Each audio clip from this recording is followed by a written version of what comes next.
Da Fresh Morning.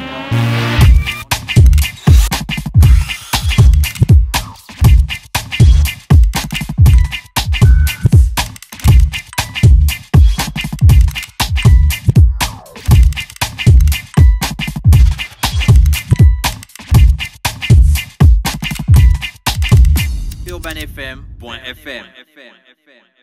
Le réveil matinal le plus haut de la capitale sur la radio de la capitale. Oui, au studio, on a l'invité qu'on attendait. Exactement, on reviendra plus amplement dessus dans la semaine, histoire pour nous de nous engager sur les tenants et les aboutissants de ce dialogue. Mais pour l'instant, on a notre invité qui est arrivé. Le nouveau maire du 4e arrondissement. Le nouveau maire du 4e arrondissement, qui incarne au mieux la politique qui est celle aujourd'hui prônée par les autorités, du moins les pouvoirs publics, celle de donner la confiance à la jeunesse. Donc évidemment, nous recevons M. Axel Jason Denis Ayenoué, qui est évidemment le maire actuel du 4e arrondissement. Mais il faut signaler qu'auparavant, ce qui sous-entend qu'il a été conseiller municipal, ou il est conseiller municipal, et également ancien chargé de mission du président de la République, chef de l'État. Ouais, c'est la question que j'allais poser. Bonjour, monsieur le maire. Bonjour. Est-ce que, moi je me demandais bien, donc vous étiez conseiller municipal avant d'être maire? Bien entendu, j'étais conseiller municipal. Je suis conseiller municipal depuis l'élection locale de 2013. Ah, d'accord. Et vous étiez dans le 4e arrondissement? Dans le 4e arrondissement. Alors, quels sont les nouveaux défis d'un jeune maire comme vous pour ce grand arrondissement? Déjà, moi je voudrais ajouter d'abord, qu'est-ce qui a favorisé votre élection? Bien. Alors, qu'est-ce qui a favorisé mon élection? Je me pose la question. Je sais pas trop. Peut-être le fait que je sois jeune, le fait que j'ai posé ma candidature et que je sois peut-être un militant fidèle et discipliné. Et peut-être ma rigueur dans l'exercice de mes fonctions précédentes. J'étais conseiller du président de la République après avoir été chargé de mission, et j'ai été secrétaire national du Parti démocratique gabonais. Exactement. Donc aujourd'hui me voilà donc devant un nouveau défi, celui de conduire ces 2 prochaines années la mairie, l'arrondissement vers un horizon toujours meilleur. Est-ce que vous ne pensez pas que le fait que vous ayez été au cabinet a suffisamment influencé le corps électoral des conseillers? Je ne pense pas. Je crois que c'est plutôt la personne, puisque j'ai été élu à l'unanimité, à 100%. Donc je ne pense pas que... Il n'y a que le PDG là-bas? Non, il y a le PDG, le CLR et les indépendants. Et d'autres, mais bon, entre parenthèses. Mais voilà, retenons qu'il y a l'opposition et il y a la majorité. Et je ne pense pas que ces derniers aient été influencés par le fait que je revienne de la présidence. Parce que si j'eût été médiocre, je crois qu'ils auraient tous détourné leur regard de moi. Donc, je pense que c'est plutôt une affaire de compétence et d'estime. D'estime envers ma personne, je pense. Maintenant, je ne peux pas être dans l'esprit des gens. Vous êtes conseiller municipal depuis 2013. En gros, quelles sont les missions d'un conseiller municipal? Parce qu'après, quand vous allez répondre à ça, j'aurai une autre question en fait. Les conseillers municipaux votent déjà le budget. Le budget de la commune lorsqu'ils sont réunis au sein du conseil municipal de Libreville, pour parler de Libreville. Exactement. Et les conseils d'arrondissement, donc lorsqu'on est réunis dans le collège de l'arrondissement, on vote le budget de l'arrondissement, mais également les orientations, les grandes orientations sur les politiques à conduire au sein de la cité. Donc nous donnons par le voie de délibération des autorisations à Madame le maire et ses adjoints d'entreprendre telle ou telle action. Est-ce que ça... Moi, je finis juste ma dernière question parce que je voulais qu'il réponde d'abord à celle-là. Donc, avec toute l'expérience que vous avez eue en ces 3 années, aujourd'hui, maintenant que vous êtes maire, est-ce que vous avez déjà une vision des principales actions que vous allez mettre en place, disons les 5 premières par exemple? Ce qui rejoint la question de Dafresh tout à l'heure. Oui, j'ai des idées bien en place. Puisqu'étant conseiller municipal, conseiller d'arrondissement, et étant d'abord membre d'une liste, la liste PDG, et nous avons été élus sur la base d'un certain programme. Donc ce programme également, je l'ai en moi. Quels sont les points forts de ce programme? Quels ont été les points forts de ce programme? Ce sont les mêmes points que justement sur lesquels je m'appuie, et il s'agit de la sécurité, il s'agit de l'hygiène publique, il s'agit de l'entrepreneuriat des jeunes et du bien-être des populations en général. Il s'agit également de promouvoir, ou plutôt d'avoir une attention particulière sur les couches les plus défavorisées de la société. Le PDG, secrétaire national du PDG, le PDG est beaucoup jeune ces derniers temps. Est-ce que c'est pas ce qui a causé un peu les petits problèmes dans votre équipe? Je ne sais pas s'il y a des problèmes dans notre équipe. Je ne sais pas de quoi il s'agit. Des problèmes dans notre équipe d'abord. De quelle équipe s'agit-il? L'équipe PDG. Sur le plan national, évidemment. Bon, le PDG, il y a toujours eu des problèmes, comme dans tous les partis. Il y a des problèmes, comme dans toutes les familles. À partir du moment où on est deux, il y a des problèmes déjà. Donc, je ne sais pas si c'est une affaire d'âge, si on est tous jeunes. Je ne pense pas qu'on soit tous jeunes. Hein. On nous compte encore sur le bout des doigts. Hein, on nous compte encore sur les bouts des doigts. Enfin, sauf ça dépend de ce que vous appelez aussi jeune. Ça dépend des critères. Mais je pense que ça n'a rien à voir avec une affaire de jeunesse. Il y a d'autres choses beaucoup plus complexes qui font en sorte parfois que l'on ne... parfois on diverge, mais on converge tous vers le même intérêt à la fin de la journée. Alors évidemment, nous avons connu une situation particulière dans notre pays. Vous êtes un acteur majeur plus que jamais au niveau de la société gabonaise. Quelle est la lecture que vous avez fait de la période post-électorale? Ça a été une période complexe et difficile. Dieu merci d'ailleurs, nous en sommes presque sortis. Les uns adoptaient un comportement où ils étaient un peu refermés sur eux-mêmes. Les autres également pouvaient de temps en temps adopter le même comportement.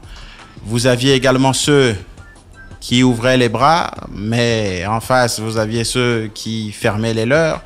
Et puis les gens étaient devenus, j'allais dire, fous. Il y avait de la folie dans l'air. Il y avait de la folie dans l'air.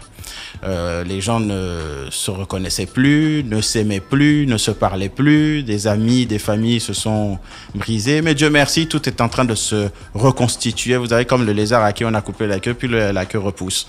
Les amis et les familles se reconstituent petit à petit, et on comprend que la politique ne doit pas nous mener aux querelles auxquelles nous avons assisté pendant cette période électorale. Il y avait trop de passion. On sait que le 4e arrondissement a quand même été au cœur même de l'action électorale. On a vu par exemple des membres de l'opposition qui seraient allés découvrir des caches d'urnes, et ça fait la une, notamment en ce qui concerne les réseaux sociaux, mais également on nous a relayé l'information sur des responsables politiques du 4e qui auraient eu des rixes avec d'autres membres de la société. Est-ce qu'aujourd'hui vous êtes prêts à travailler pour l'unité des fils du 4e arrondissement? Non, personne n'a découvert d'urnes. Ils ne sont pas allés découvrir des urnes. Tout ça, c'était des fantasmes. Certaines personnes ont cru qu'il y avait des urnes cachées du côté de certains responsables du Parti démocratique gabonais. Ils sont venus par centaines envahir ces domiciles et n'ont trouvé aucune urne. Mais effectivement, quand vous venez nombreux dans le domicile de quelqu'un, ça attire les regards. Ça attire les regards, et puis quelques petits bruits, quelques petites disputes. Et après, on se demande, mais quelle est cette histoire que vous nous accusez d'avoir des urnes dans nos maisons? Est-ce que vous, lorsque vous étiez élus par ce genre de pratique avec des urnes dans vos maisons? Parce que si vous accusez les uns d'avoir des urnes dans leur maison, c'est que vous en aviez quand vous étiez élu à cette époque-là. Donc, ils n'ont trouvé aucune urne. Et on s'est un peu chamaillé, etc. Parce qu'il y avait des jeunes, chacun était chaud. C'est pour ça que je parlais même de folie. Bon, mais aujourd'hui, tout le monde s'est calmé. Nous nous sommes aperçus qu'il y a eu beaucoup de manipulation. Cette campagne s'est faite sous le sceau de la manipulation, surtout d'un certain côté. Les gens se sont calmés, reviennent à de meilleurs sentiments. La preuve, est que à l'élection, opposition, majorité, tous d'un commun accord ont voté pour un candidat. Ils n'ont pas voté pour le PDG, ils ont voté pour un candidat. Et ce candidat-là, lui, est pour l'unité des populations du 4e arrondissement. À l'image du président de la République qui parle du dialogue, nous également, au niveau local, nous parlons du dialogue. Et donc, si le président tend la main à nos adversaires, nous également, au niveau local, nous devons tendre la main à nos adversaires et construire ce Gabon ensemble. Si le président nous a montré l'exemple en constituant un gouvernement avec des membres de l'opposition et de la société civile, cela veut dire que nous également, au niveau local, nous devons travailler avec la majorité, avec l'opposition, avec la société civile, car ce pays ne se construira que par l'unité de ses enfants. Alors, oui, moi je voulais poser parce qu'on parle trop de politique alors que le maire c'est quand même quelqu'un qui travaille tous les jours au quotidien. Oui, exactement. Voilà, c'est-à-dire qu'il faut que le nouveau maire nous dise un peu concrètement ce qu'il va faire de les actions prioritaires. Parce que nous les jeunes on a besoin de savoir ça. Le 4e arrondissement est un arrondissement qui a toujours eu des jeunes maires. Je me rappelle de Nickel Sikou Tinginja, même Baro Chambrier. Exactement. Il était conseiller. Il était conseiller. Là, vous avez encore 2 ans devant vous. Est-ce que les jeunes peuvent être confiants qu'il y a des choses concrètes qui vont être faites? Et surtout que le 4e, c'est un arrondissement ouvert au monde par rapport au littoral. Si on reste trop dans la politique, nous, on va être perdus. Le 4e englobe d'abord quel quartier? C'est Monsieur le maire. Monsieur le maire, maintenant, après le... Écoutez, vous me posez tellement de questions en même temps. C'est la passion, pardonnez notre passion, monsieur le maire. Bon, parce qu'on fait honneur aux femmes, je réponds d'abord à la femme. Alors, le 4e arrondissement commence à la tribune officielle, au bord de mer. Et donc du côté de la tribune officielle jusqu'au commissariat en face du commissariat central, donc la bicycle, la pharmacie, jusqu'au feu rouge de Nombakele, vous redescendez jusqu'à la station Carrefour SNI, vous remontez comme si vous alliez à Baraka, jusqu'à Ouloumi, une partie également donc d'Akébé. Jusqu'au feu rouge d'Akébé, au centre social, Bellevue, Awenge, Awenge 2, donc juste en face du CEDOC, Akébé Ndjogu, une partie d'Ouloumi, donc d'un côté de la rivière, l'autre côté de la rivière c'est le 5e, l'autre côté c'est le 4e. Vous avez le pont d'Ouloumi, au marché d'Ouloumi, donc le marché est la limite, le 4e du 5e, et vous avez Douglas, London, Toulon, vous remontez jusqu'à la CNSS et vous revenez jusqu'à la tribune officielle. Voilà un peu brièvement la limite du 4e arrondissement. Maintenant, pour ceux qui est des jeunes, bon, je pense que je suis le plus jeune maire du 4e arrondissement. Auparavant, Alexandre Baro-Chambrier n'a jamais été maire du 4e arrondissement. Il en a été conseiller municipal avant d'en être exclu. Avant cela, vous avez cité Sikou. Oui, il était maire adjoint. Il était maire adjoint, effectivement. Maintenant, par rapport aux actions à mener, vous savez déjà que les actions dépendent des moyens dont nous disposons. Les moyens, nous en disposons très faiblement. Mais au-delà de ça, je parle des moyens financiers, mais au-delà de ça, les moyens techniques, les moyens humains, nous en disposons. Et c'est fort de cela que nous allons mener des actions suffisamment fortes sur les points que j'ai cités tout à l'heure. La sécurité, ça commence par déjà l'éclairage. Il faut que je me batte pour que le 4e arrondissement soit suffisamment éclairé. Sans éclairage, il y a des problèmes d'insécurité. Alors ça va être ma bagarre, je vais me battre partout où ma voix se fera entendre pour que le 4e soit suffisamment éclairé. L'hygiène, c'est également de la sécurité. L'hygiène, c'est le comportement déjà citoyen des gens. Il ne s'agit pas seulement de compter sur une compagnie qui va venir ramasser les ordures, mais également faire la police auprès des populations pour que les populations soient responsables et jettent les ordures là où il faut. Également les opérateurs économiques, il faut avoir un œil sur eux. Eux aussi ne doivent pas jeter les ordures n'importe où. Ils ne doivent pas déverser les ordures sur les populations. Ils ne doivent pas déverser les ordures sur la voie publique. Quand je dis sur les populations, c'est parce que j'ai déjà eu à assister à une scène où un opérateur économique avait créé des voies d'évacuation de sa structure sur les habitations des populations qui habitaient dans des quartiers sous-intégrés. Ça doit cesser. L'hygiène, c'est également dire aux opérateurs économiques que leurs murs doivent être peints constamment. Les populations également. Les populations également. Les populations, c'est plus difficile parce qu'il faut s'assurer que les populations aient des moyens conséquents pour pouvoir peindre leur devanture. D'accord. Hein? Ils ont les moyens de la garder propre, de balayer, ça ne demande aucun moyen. D'y mettre de la peinture, c'est particulier. Un opérateur économique, lui, il gagne des sous, il gagne de l'argent. Donc, il doit faire cet effort. C'est un investissement pour lui et pour l'arrondissement. Donc ça, et les garagistes, ça vraiment, les voitures qui jonchent les trottoirs, ça doit cesser. Je suis prêt à leur coller des amendes s'ils ne se disciplinent pas. Donc il y a des actions comme celle-là. Il y a encore plein d'autres actions, mais... Dans votre mairie, il y a un terrain de basket. C'est un signe fort du sport, de la jeunesse. Vous ne pensez pas en créer d'autres? Au sein de la mairie, il y a un terrain de basket. Il y en a également un autre à ONG. Terrain de basket. Il y a également des terrains de foot. Peut-être pas des terrains conventionnels. Bon, il y en a un à l'intérieur du camp, Baraka. Créer d'autres, ce n'est pas la priorité. La priorité, c'est d'occuper les jeunes. C'est de réglementer l'accès à ces plateaux sportifs et organiser des compétitions pour faire en sorte que les jeunes se rencontrent entre eux et puissent s'épanouir. Mais il n'y a pas que le basket, il faut également explorer d'autres sports, qu'est-ce qui peut être fait d'autre comme activité sportive au niveau du 4e. Le terrain de basket est à la disposition des jeunes. Mais je souhaite également, à travers ce terrain de basket, discipliner un certain nombre de compatriotes qui, lorsqu'ils terminent de jouer au basket, jettent les bouteilles, etc., les ordures. Et quand ils quittent le terrain de basket, c'est affreux.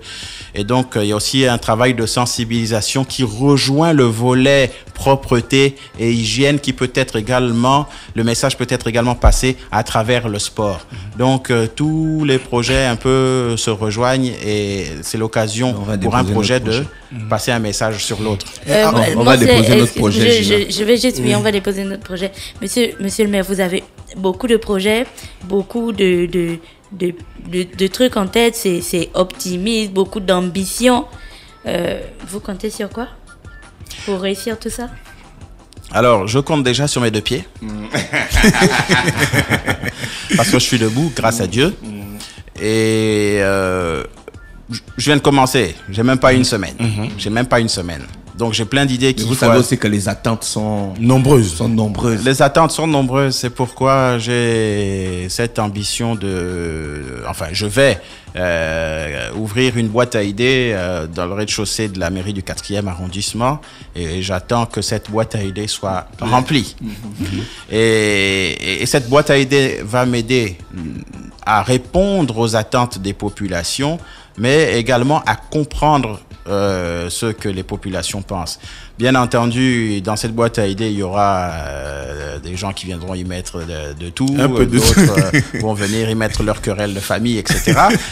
J'en ai conscience, mais je compte vraiment sur cette boîte à idées et puis je compte également sur le contact direct avec les populations pour pouvoir non seulement comprendre leurs problèmes, mais également comprendre comment on peut les résoudre. Donc, je ne compte pas que sur moi-même, je compte sur les populations, je compte sur mes collaborateurs, je compte sur toutes les bonnes volontés. La décentralisation n'est pas encore tout à fait une réalité au Gabon. Le transfert de compétences n'y est toujours pas, mais avec de la volonté, on peut faire des choses avec de la volonté. Et d'ailleurs, à peine arrivé à la mairie, j'ai dû utiliser mes moyens personnels pour pouvoir donner un petit coup de toilettage à la mairie qui était dans dans un mauvais état. Pas du fait de l'équipe sortante, du fait d'un entrepreneur véreux qui est venu tout casser, qui a été payé et qui a fui, qui n'a pas Il n'y a pas de moyen d'engager des poursuites? Je pense que l'hôtel de ville est dessus, en train de le rechercher, et puis des poursuites judiciaires sont en cours. Mais toujours est-il que dès mon arrivée, il fallait faire quelque chose. On ne pouvait pas rester.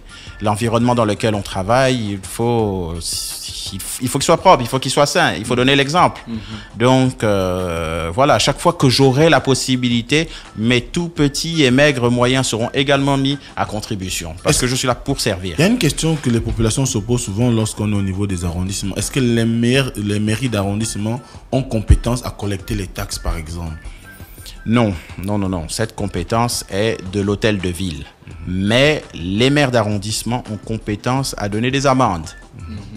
Des amendes à ceux-là qui enfreignent la loi. Donc, mais la collecte des taxes municipales relève des agents mandatés par l'hôtel de ville. Très bien. Alors tout à l'heure, vous allez parler de dialogue prôné par le chef de l'État, mais nous sommes à une phase suffisamment intéressante qui est celle de la proposition de 2 dialogues. D'ailleurs, il y a un qui va s'ouvrir dans quelques jours. Vous, comment vous trouvez cette situation où on a le chef d'État qui propose et son principal adversaire, notamment depuis la dernière élection présidentielle, également s'est engagé sur la voie d'organiser un dialogue? Quelle est déjà votre lecture sur cette question? Écoutez, moi je salue déjà l'initiative du président de la République.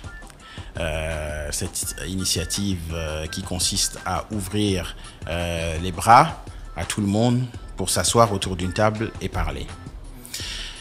Mais voilà, il s'avère que son adversaire, son principal adversaire, lui refuse cette main tendue et décide d'organiser son propre dialogue. C'est de bonne guerre. C'est de bonne guerre. C'est de la politique. C'est de bonne guerre, c'est de la politique. Mais malheureusement, pas, c'est de la politique. Mais la politique, vous savez, quel est l'intérêt d'un parti politique? L'intérêt d'un parti politique, c'est d'avoir le pouvoir, de gagner le pouvoir, d'accéder au pouvoir et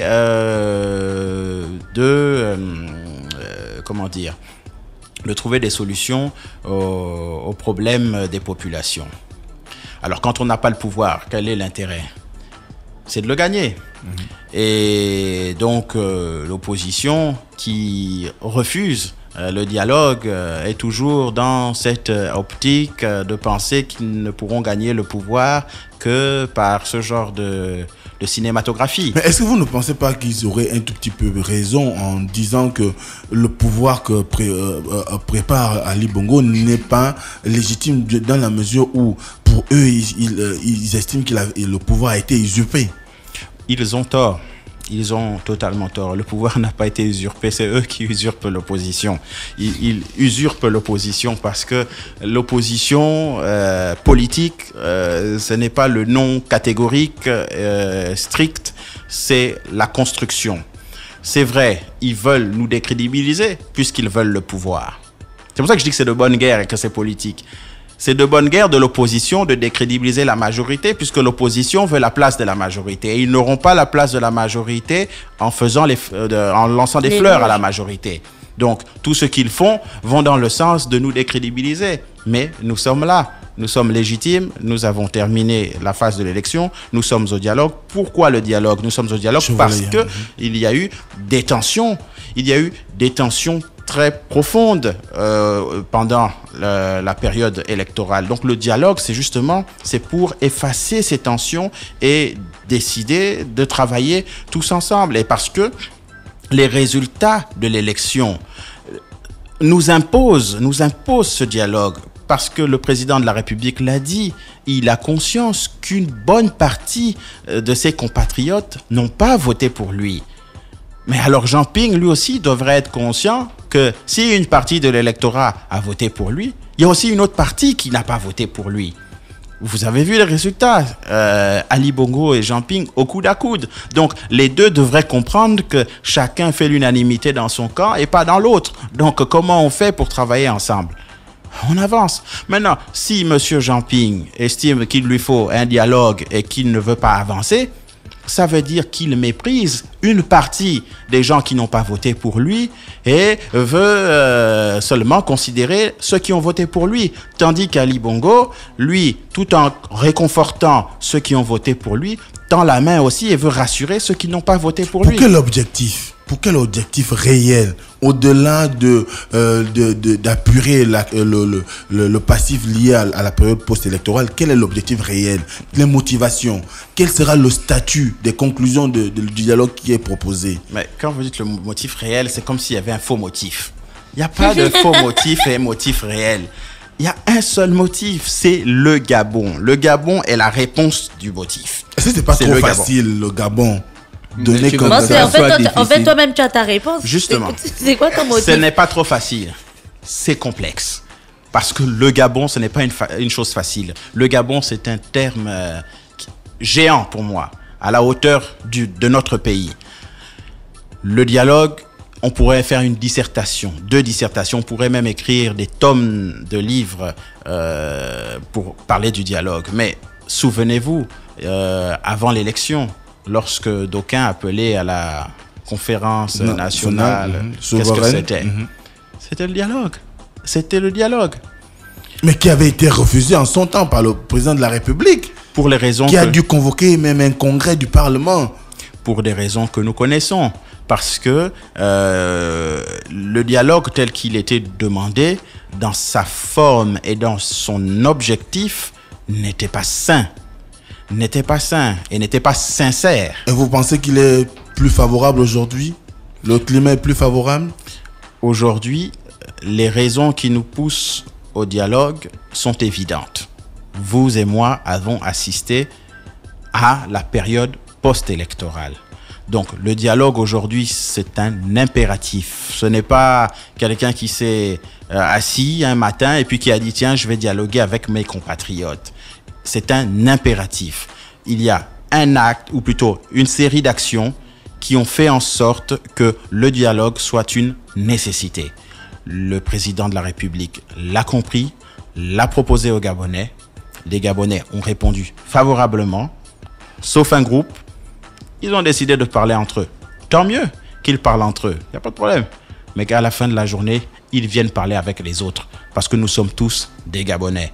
Et s'ils pensent que leur dialogue, là, c'est eux tout seuls, eh bien là, ils se trompent.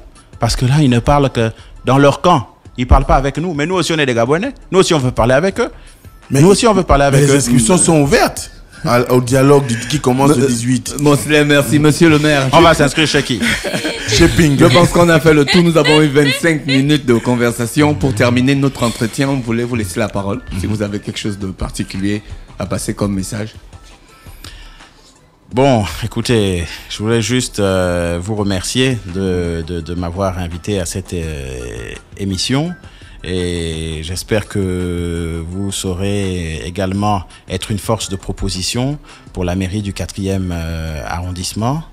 Nous faisons face à de nombreux défis et vous pouvez comprendre, étant vous tous jeunes comme moi, que la tâche n'est pas facile. Il y a beaucoup de pots de banane qui sont glissés ça et là sur notre chemin quand on est jeune. Et il faut toujours avoir les yeux bien ouverts pour distinguer la peau de banane d'autre chose. Et on a beaucoup d'idées, on a beaucoup d'envies. Et on ne peut les réaliser que lorsque l'on est soudé, lorsque l'on a des gens autour de soi qui sont épris du même amour pour la patrie, pour l'autre, pour les populations. Donc je vous encourage vraiment à nous soutenir. Et vos projets, vos idées, vos encouragements, tout cela sont bienvenus à la mairie du 4e arrondissement pour le bien-être des populations. Merci, c'était le maire du 4e arrondissement ce matin dans le Da Fresh Morning, le réveil matinal le plus haut de la capitale sur la radio, la plus haute de la capitale. Pour ceux qui n'ont pas pu écouter le maire, vous pouvez passer à Télé Africa à partir de 21h. Vous allez avoir donc cet entretien que nous a accordé le maire, le nouveau maire du 4e arrondissement. René Ruth est avec nous dans le studio. Bonjour. Le réveil matinal le plus haut de la capitale sur la radio. La plus haute de la capitale. Du lundi au vendredi. De 7h à 10h, reçoit 104,5 tonnes de musique dans le Da Fresh Morning. Da Fresh Morning.